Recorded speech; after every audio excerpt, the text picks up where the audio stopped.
بسم اللہ الرحمن الرحیم حامدا لک یا رب العالمین ومصلیا ومسلما علیک یا خاتم المعصومین۔ سامعین مکرم، اللہ تبارک و تعالی نے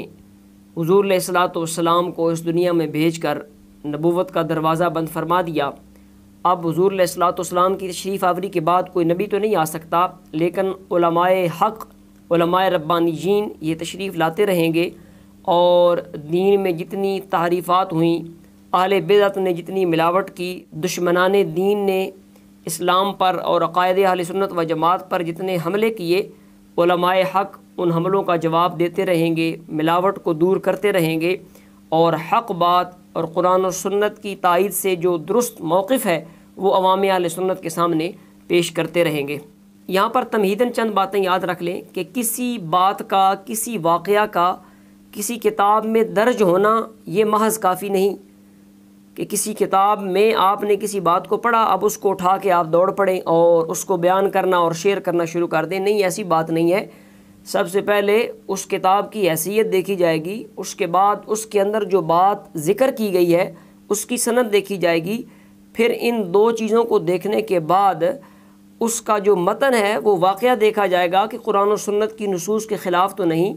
کہیں جو واقعہ بیان کیا جا رہا ہے وہ حضور علیہ الصلوۃ والسلام کی سنت و سیرت، آپ کی تعلیمات کے خلاف تو نہیں، اجماع امت کے خلاف تو نہیں۔ یہ ساری باتیں دیکھی جائیں گی، اور پھر ساتھ ساتھ یہ بات بھی دیکھی جائے گی کہ اس واقعہ پر کسی محقق سنی عالم دین نے جرح تو نہیں کی، اس واقعہ پر کلام تو نہیں کیا۔ یہ ساری باتیں دیکھنے کے بعد کوئی واقعہ بیان کیا جاتا ہے اور کوئی بات عوام کے سامنے رکھی جاتی ہے۔ اور یہ بات بھی یاد رکھ لیں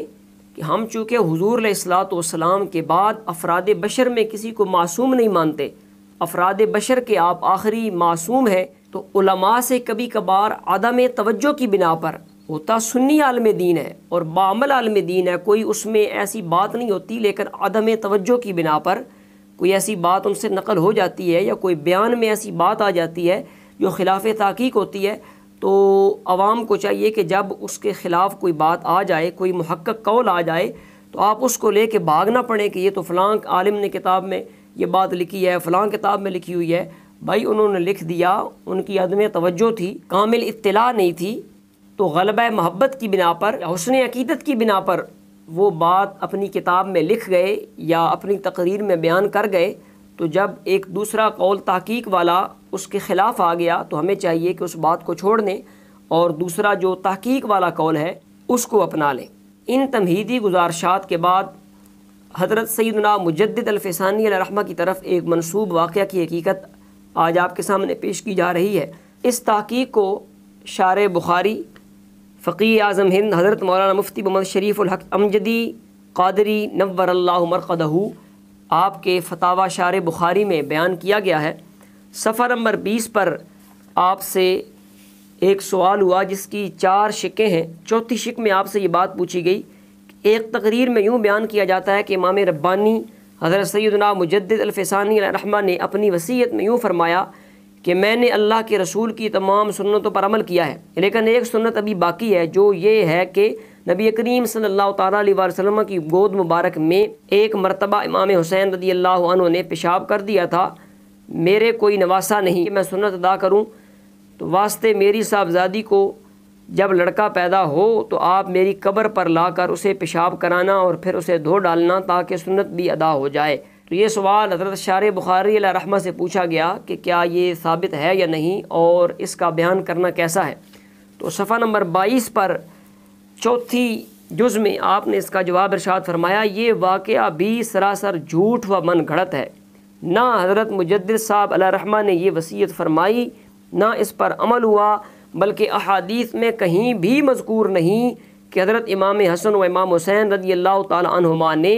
حضور علیہ السلام کے زانوئے مبارک پر پیشاب فرمایا۔ یعنی دیکھیں، جس بات کو دلیل بنایا جا رہا ہے وہ ثابت ہی نہیں ہے، چاہے جائے کہ آگے اس کی بنیاد پر حضرت مجدد الفسانی رحمہ کی طرف ایک جھوٹی بات کو منسوب کر دیا جائے۔ اب اگر کسی سنی عالم دین نے یہ واقعہ بیان کر دیا یا اپنی کتاب میں لکھ دیا، تو میں شروع میں بیان کر چکا ہوں کہ یہ عدم توجہ ہے، کوئی معصوم نہیں ہے افراد بشر میں حضور علیہ السلام کے بعد، تو ہم عدم تحقیق پر محمول کریں گے، عدم اطلاع پر محمول کریں گے، یا ان کی حسن عقیدت پر محمول کریں گے۔ حسن عقیدت کے غلبہ کی وجہ سے وہ تحقیق کی طرف توجہ نہیں کر سکے، تو جب تحقیق والا قول ہمارے سامنے آ گیا، یہ تحقیق سننے کے بعد اب کسی کے لیے جائز نہیں ہے کہ وہ اس واقعہ کو اپنی کتاب میں لکھے یا بیان کرے یا سابقہ کسی عالم کا حوالہ دے کر اس کو بیان کرے۔ چنانچہ جواب کی طرف توجہ فرمائیں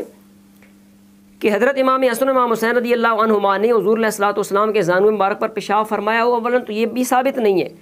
اس کا امکان تو ہے کہ ایسا ہوا ہو مگر احادیث میں مذکور نہیں، یعنی ہمیں حوالہ نہیں ملتا۔ تو اس جاہل نے اس واقعہ میں 3 افترا کیا، ایک یہ کہ امام حسن نے زانو اقدس پر پیشاب فرمایا، دوسرا حضرت مجدد صاحب نے ایسی وصیت کی جو بجائے خود ناجائز و گناہ ہے،